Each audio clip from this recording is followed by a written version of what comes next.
Oke, Bu Rina silakan mainkan. Udah 200 sudah cukup lah ya. Silakan. Nah, Bapak Ibu silakan jawab pertanyaan yang pertama ini. Kita tunggu sebentar. Nah, Bapak Ibu coba dipilih. Ini ada 6 pilihan. Apa perasaan Bapak Ibu selama work from home ini? Oke, ini memang kami sediakan 6. Mungkin ada di luar ini, tapi silakan di antara 6 ini yang paling mendekati yang mana? Apakah Bapak Ibu bosan, frustasi, semangat, bahagia, bersyukur, atau stres, Bapak Ibu ya? Silakan dipilih. Satu orang cuma boleh pilih satu, gitu ya. Mungkin beberapa dari Bapak Ibu kombinasi. Saya bosan dan semangat, Pak, misalnya. Atau saya bahagia dan frustasi, misalnya begitu. Tapi kami batasi supaya lebih terlihat bagaimana jawabannya. Dan kebanyakan di antara Bapak Ibu, kurang lebih 45% itu berkata bersyukur. Aduh, saya senang banget nih kalau Bapak Ibu sungguh bersyukur dalam keadaan yang seperti ini. Bersyukur itu artinya kita punya optimisme untuk di masa yang akan datang. Oke, stres ada 4% meskipun tidak banyak. Semangat lumayan banyak. 44% hampir setengahnya berkata bersyukur. 26% bosan. Oke, suatu hal yang sangat manusiawi sekali. Lalu 17% semangat. 1% frustasi, aduh jangan sampai ya, semoga setelah sesi ini frustasinya bisa berubah menjadi rasa semangat dan bahagia. 4% stres. Oke, nggak apa-apa, paling nggak kita sudah dapat gambaran. Pertanyaan selanjutnya silakan Bu Rina. Paling banyak bersyukur dan bosan ya. Nah, saat ini apa yang paling banyak Bapak Ibu lakukan? Nah, Bapak Ibu paling banyak melakukan apa selama work from home ini? Kembali kami batasi ada 6 pilihan.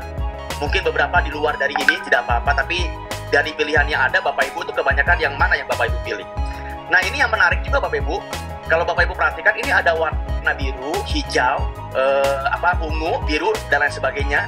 Ini itu adalah warna di pilihan yang pertama tadi. Jadi misalnya ya, ada yang warnanya hijau.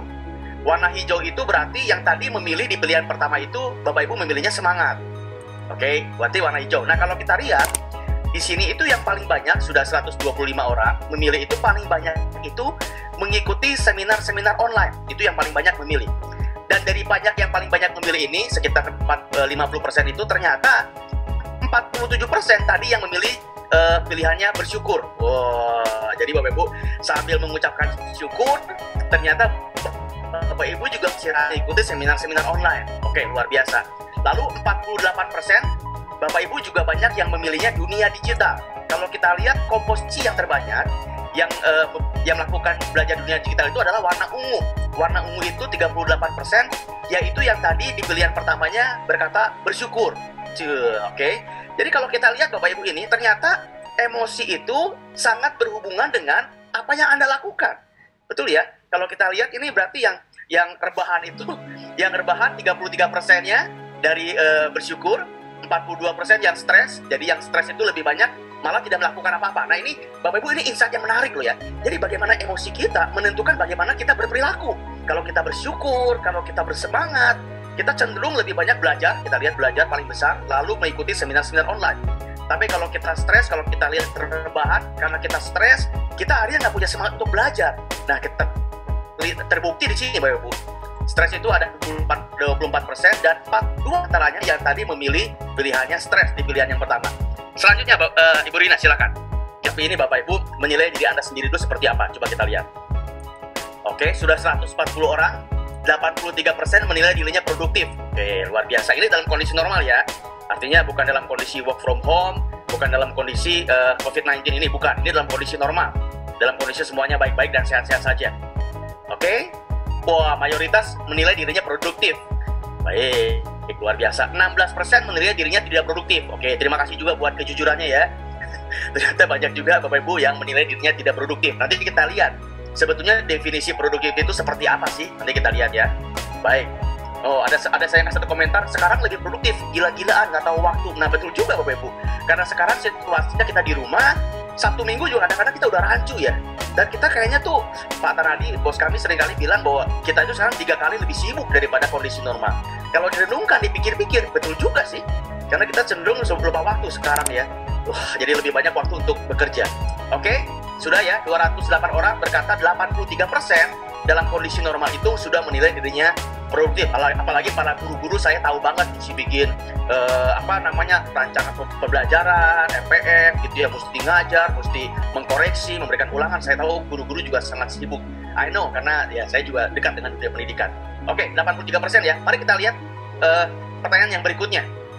Nah, kalau ini, bagaimana Anda menilai diri Anda dalam kondisi work from home? Kalau tadi dalam kondisi normal, Anda menilai diri Anda itu produktif apa enggak? Itu kan tadi kondisi normal. Sekarang mari kita lihat dalam kondisi sekarang nih, sudah COVID, sudah kita ada di rumah, Bapak Ibu masih menilai diri Anda itu seperti apa? Nah, kita lihat.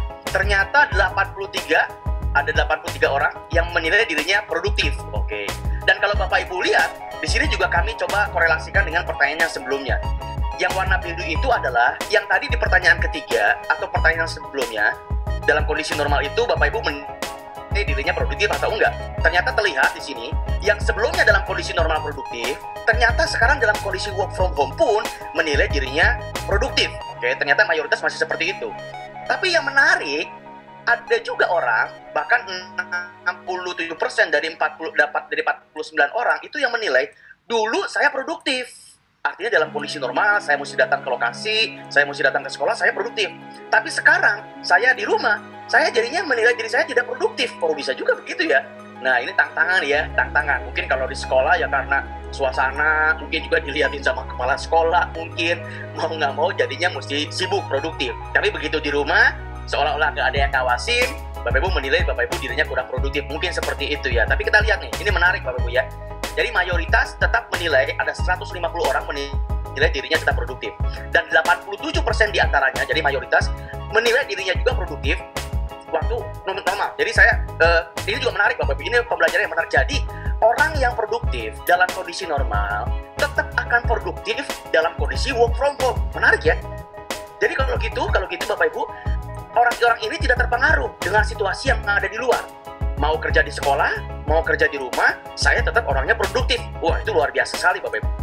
Tapi ada beberapa orang di sini, meskipun tidak banyak, 67% dari 54, ya mungkin itu sekitar berapa ya, mungkin 25-an, 26, 25, orang yang merasa bahwa di sekolah saya produktif Pak, dalam kondisi normal produktif, tapi begitu di rumah, ya mungkin terbawa suasana ya, ngelihat ranjang, ngelihat suasana gitu, ada anak, ada istri, ada pasangan gitu, jadinya juga ke bawah, agak rebahan dulu sebentar, mungkin seperti itu ya. Tapi ini menarik. Insight saya di sini adalah berarti kondisi normal dan kondisi work from home tetap membuat Bapak Ibu produktif kalau Bapak Ibu dari sananya atau dalam situasi normal Bapak Ibu sudah produktif. Luar biasa. Oke, keren. Lanjut, Ibu Rina. Nah, ini banyak pembelajaran yang menarik. Apalagi rebahan. Misalnya, apa sih hambatan terbesar menjadi kurang produktif? Yang kurang fokus boleh. Kalau ada kata-kata yang merasa Bapak Ibu sama di situ, Bapak Ibu juga boleh tulisin. Nah, sama tuh saya juga malas ya, tulis aja malas. Karena semakin banyak orang yang menuliskan kata-kata itu, dia tulisannya semakin besar. Oke, jadi kalau merasa Bapak Ibu ada yang sama di sini, silakan ditulis sesuai dengan kata-kata yang ada di sini, biar dia semakin besar kata-katanya. Oke, sudah 200 orang. Jadi kalau kita lihat di sini paling banyak 3 besarnya adalah malas, bosan, dan jenuh. Malas, bosan, dan jenuh. Kalau 4 yang terakhir mungkin lingkungan ya. Tapi hambatan terbesar Bapak Ibu adalah malas. Nah, nanti saya punya resep bagaimana mengatasi rasa malas. Stay tune sampai akhir. Saya punya obatnya bagaimana mengatasi rasa malas. Lanjut Ibu Rina. Nah, ini yang penting. Apa peran guru yang paling penting bagi murid-murid dalam kondisi seperti sekarang ini? Silakan, kalau ini Bapak Ibu bisa ketik. Misalnya, tetap memberikan semangat kepada murid, tetap memberikan tugas kepada murid, misalnya begitu, atau tetap say hi kepada murid lewat WA, misalnya apapun, terserah Bapak Ibu ya. Apa peran guru yang terpenting bagi murid-murid dalam kondisi seperti sekarang ini? Karena saya juga punya anak 2, 1 SMA dan 3 SMA, ya sama, di rumah juga mereka juga ya sedikit-sedikit motivasinya agak berkurang untuk belajar ya. Bagaimana Bapak Ibu sebagai guru nih, sebagai guru, sekali lagi, Bapak Ibu sebagai guru yang membawa cahaya ke tengah gelapan bagaimana? Motivator, oke, memotivasi, pengawasan, memberikan semangat, luar biasa, belajar dari rumah, oke, saya lihat lagi ke bawah, memantau siswa, memberikan materi menarik pada siswa, very good, Bapak Ibu. Dalam situasi sekarang, Bapak Ibu sebagai guru tertantang sebetulnya. Bagaimana memberikan materi, mengajar yang baik, yang berbeda dalam kondisi offline, dalam kondisi tatap muka. Itu juga suatu hal yang Bapak Ibu nanti mesti coba pikirkan ya. Sama seperti kami juga dalam dunia training, dalam mengajar secara tatap muka, bahasa saya offline, sama ngajar online, ada cara-cara yang berbeda, ada trik-trik yang berbeda. Nah, Bapak Ibu dalam ngajar sekarang, gimana caranya nih? Tentu tidak bisa sekedar memberikan instruksi.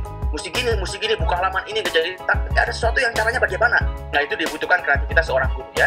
Memberikan materi menarik, motivasi, pembelajaran daring atau online, oke. Lalu apalagi? Paling banyak memberikan semangat ya, memberikan semangat, motivasi. Very good Bapak Ibu. Tapi ingat, kalau Bapak Ibu memberikan semangat, siapa yang harus lebih dulu semangat? Nah, itu penting.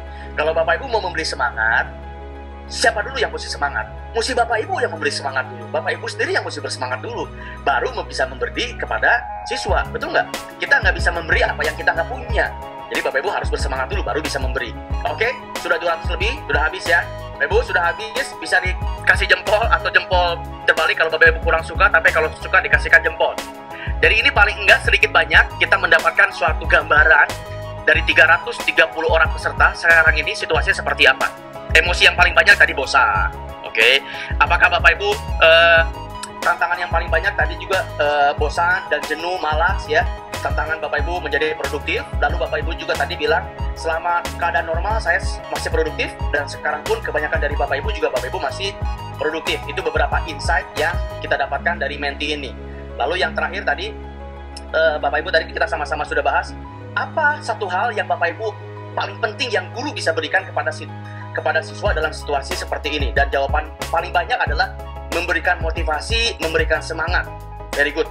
Tadi juga ada beberapa yang saya baca, memberikan pembelajaran atau pengajaran dengan cara yang berbeda. Nah, itu juga menurut saya very good, sangat bagus sekali. Tinggal dipikirkan bagaimana caranya ya, supaya murid saya tetap bisa belajar dengan baik di rumah dan tetap terinspirasi, menarik gitu loh. Pembelajaran kita menarik lain daripada pada saat kita ngajar secara offline atau tatap muka. Terima kasih Bapak Ibu mentinya.